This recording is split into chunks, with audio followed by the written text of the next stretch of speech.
Qarshi shahrida Beshkentda soatiga 500 litrlik apparatimizni 1 tonna qilib berdik. Soat 12 bo'lishiga qaramasdan ishlarni tugatib, filtr apparatlarini qo'shib, mana soatiga 1 tonnalik apparat bo'ldi. Suv berishlari 20 bo'lsa 10 ppm bo'ladi.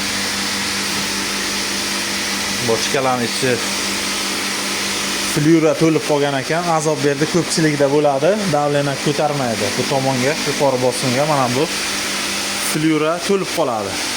Mana bochkani ham qisadi. Mana shu ko'p hollarda shu bochkani qisishi suv yaxshi o'tmaydi. Tepada pastda flyura bo'ladi. Hozir bittasini mana shunikini almashtirdik kech bo'lganligi uchun. 2-3 kundan keyin kelib yigitlar tepani pastnikini almashtirib beradi. Ana bunaqa holatga kelib qoladi mana. O'shani hisobiga bochkani qisadi, yoradi, suv yaxshi o'tmaydi, bosim o'ynaydi. Mana bosim o'ynab turibdi, mana bu ham mana. Ko'taradi, tushadi. O'ynab turibdi, yaxshi ko'targani yo'q. Mana shunga ehtiyot bo'lasizlar, qaraysizlar.